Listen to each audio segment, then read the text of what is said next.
এই যন্ত্রণা আমার আজীবন থাকবে। মানে ওই পাওয়ার পেয়ে গেলেই বোধহয় মানুষের ওই যে বার বেড়ে ওঠে না, এত বাজে বাবা কারোর হতে পারে। মেয়ের ছবি দেখবেন না আজকে যেভাবে ফলাও করে মানে দিয়েছে ছবিগুলো, মানে নিজের জন্য থেকে বেশি আমার মেয়ের জন্য ভেবে কষ্ট হচ্ছে।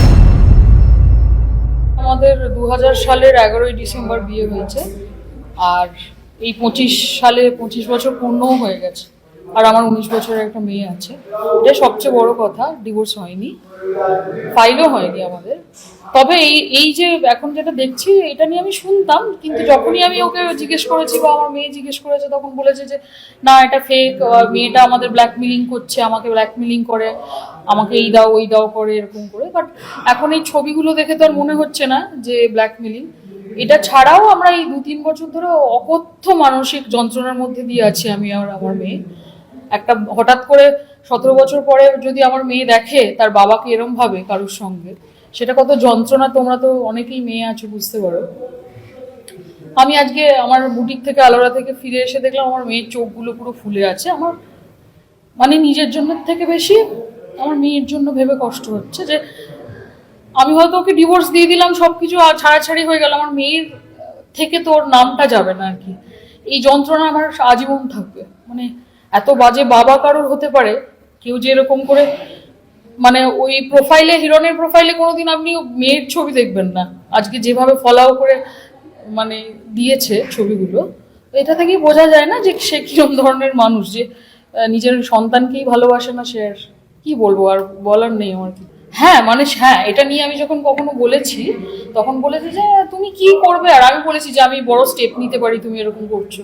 তখন বলেছে যে এরকম সবাই করে। হ্যাঁ, তুমি কাকে বলতে যাবে, সবারই তো নাম এরকমই খারাপ। বাট সবাই করে বলে আমি করি, এটা তো কোনো জাস্টিফিকেশন হয় না। আর কি বলবো, মানে আমার মনে হয়েছে যে মানে ওই পাওয়ার পেয়ে গেলেই বোধহয় মানুষের ওই যে বার বেড়ে ওঠে না।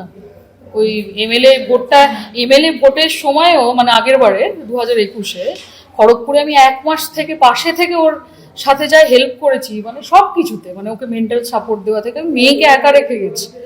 হ্যাঁ, তারপরেই ঠিক মানে পরেই আস্তে আস্তে জানতে পেরেছি যে মানুষ কত বেইমান হয়, আমরা তো সবাই জানি। মানে আর মনে হয়েছে যে এখনো যেহেতু আমার মেয়ের বাবাও না, মানে এত কাদা ছড়ালে সেই তো আমার গায়ে এসে পড়বে। আমি এই জন্যই চুপ ছিলাম। মানে এমন নয় যে আমাকে অনেকেই এর আগে তো কেউ না কেউ কিছু কিছু জেনে আমাকে জিজ্ঞেস করেছে, যে কি আমি ওদেরকে বলিনি কাউকে। নিজের যন্ত্রণা নিজেই করে ভেবেছি যে নিজেই কাজের মধ্যে থাকবো, আমি তো কাউকে বদলাতে পারবো না, বড় জোর নিজেকে বদলাতে পারি। আমি তাই চেষ্টাই করেছি। হয়নি কেন ডিভোর্স না, আমি যতবারই ডিভোর্সের কথা বলেছি, তুমি ডিভোর্স আমার বলেছো না, আমি তো ডিভোর্স চাই না তোমার থেকে। ও মানে না, ডিভোর্স চাই না তো, না কোনোদিনও চাইনি। তোমাদের কি আলাদা থাকাটা কতদিন? আলাদা মানে ও তো আমাদের সাথে আবার এসে থাকতো। এই আমাদের 2024-এ মানে আমার কাছে সমস্ত রেকর্ড আছে। আরবানা তো তোমরা জানোই যে আরবানাতে সমস্ত রেকর্ড থাকে, মানে মেন গেটে ঢোকা থেকে এখানে অবধি সবকিছু রেকর্ডেড। তো সেখানে তো দেখতেই পাবে যে ও এই কদিন আগে অবধি আমাদের সঙ্গেই থাকতো।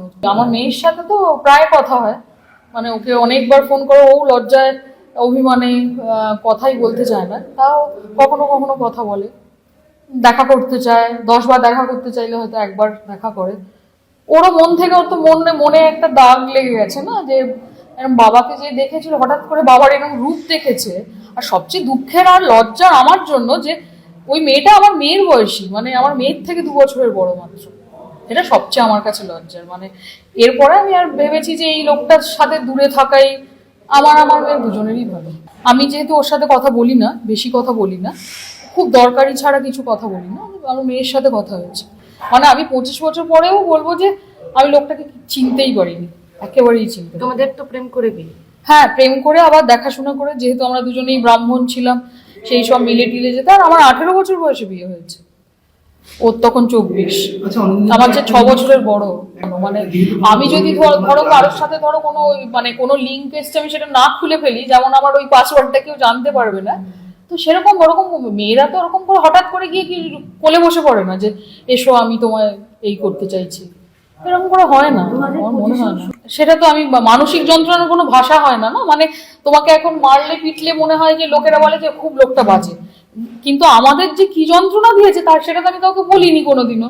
লোকে জানে না যে কতটা বাজে লোক আর কি। রেসপন্সিবিলিটি যে ও এইটা আর হয়তো আরো এই জন্য করেনি যে ফিনান্সিয়াল ব্যাকআপটা থাকলে অ্যাটলিস্ট অনিন্দিতা বা নিয়াশা এগুলো বেশি করতে পারবে না আর কি। এখনো ওই জায়গাটা আমাদেরকে চাপ দেয়নি, বলবো আর কি, চাপ দেয়নি এই মুহূর্তে। আমি আর কি বলবো বলো, মানে হ্যাঁ এই তো সবে জেনেছি, কিছু তো একটা করবো। বিয়েটা তো লিগালি তাহলে ভ্যালিড না না ভ্যালিডই না, ওই বিয়ের কোনো মূল্যহীন। তো মেয়েটা একটা মানে বোকা বা ভীষণ শয়তান মেয়ে বলবো।